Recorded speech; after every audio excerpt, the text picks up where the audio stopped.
திருப்பாடல்கள் 50ஆம் அதிகாரம். தெய்வங்களுக்கெல்லாம் இறைவனாம் ஆண்டவர் பேசினார். கதிரவன் எழும் முனையின்று மறையும் முனைவரை பரந்துள்ள உலகை தீர்ப்பு பெற அழைத்தார். எழிலின் நிறைவாம் சியோன்று ஒளி வீசி மிளர்கின்றார் கடவுள். நம் கடவுள் வருகின்றார், மௌனமாய் இருக்க மாட்டார். அவருக்கு முன்னே சுட்டெரிக்கும் தழல் நெருப்பு, அவரை சுற்றிலும் கடுமையான புயற்காற்று. உயர் வானங்களையும் பூ உலகையும் அவர் அழைத்து தம் மக்களுக்கு தீர்ப்பு வழங்குகின்றார். பலியிட்டு என்னோடு உடன்படிக்கை செய்து கொண்ட என் அடியார்களை என் முன் ஒன்று கூட்டுங்கள். வான்வெளி அவரது நீதியை எடுத்து எம்பும். ஏனெனில் கடவுள் தாமே நீதிபதியாய் வருகின்றார். என் மக்களே கேளுங்கள், நான் பேசுகின்றேன். இஸ்ரேலே, உனக்கு எதிராய் சான்று கூறப் போகின்றேன். கடவுளாகிய நானே உன் இறைவன். நீங்கள் கொண்டு வரும் பலிகளை முன்னிட்டு நான் உங்களை கண்டிக்கவில்லை. உங்கள் எரிபலிகள் எப்போதும் என் முன்னிலையில் உள்ளன. உங்கள் வீட்டின் காளைகளையோ உங்கள் தொழுவத்தின் ஆட்டுக்கிடாய்களையோ நான் ஏற்றுக்கொள்வதில்லை. ஏனெனில் காட்டு விலங்குகளெல்லாம் என் உடைமைகள். 1000 குன்றுகளில் மேயும் கால்நடைகளும் என்னுடையவை. குன்றத்து பறவை அனைத்தையும் நான் அறிவேன். சமவெளியில் நடமாடும் யாவும் என்னுடையவை.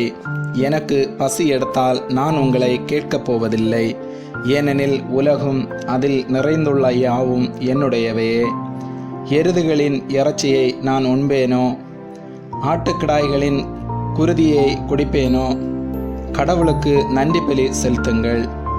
உன்னதற்கு உங்கள் நேர்ச்சைகளை நிறைவேற்றுங்கள். துன்ப வேளையில் என்னை கூப்பிடுங்கள், உங்களை காத்திடுவேன். அப்போது நீங்கள் என்னை மேன்மைப்படுத்துவீர்கள். ஆனால் கடவுள் பொல்லாரை பார்த்து இவ்வாறு கூறுகின்றார்: என் விதிமுறைகளை ஓதுவதற்கு உங்களுக்கு என்ன தகுதி? என் உடன்படிக்கை பற்றி பேசுவதற்கு உங்களுக்கு என்ன அருகதை? நீங்களோ ஒழுங்குமுறையை வெறுக்கின்றீர்கள். என் கட்டளைகளை தூக்கி எறிந்து விடுகின்றீர்கள். திருடர்களை கண்டால் அவர்களோடு விருப்புடன் சேர்ந்து கொள்கின்றீர்கள். கற்பு நெறி தவறியவர்களோடும் உங்களுக்கு உறவு உண்டு.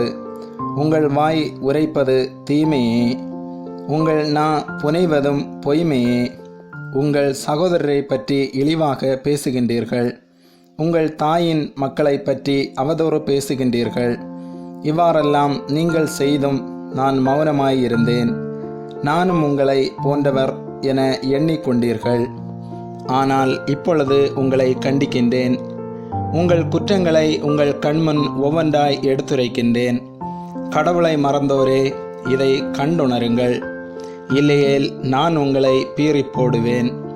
உங்களை விடுவிக்க யாரும் இரார். நன்றி பலி செலுத்துவோர் என்னை மேன்மைப்படுத்துவர். தம் வழியை செம்மைப்படுத்துவோர் கடவுளாம் நான் அருளும் மீட்பை கண்டடைவர். ஆமேன்.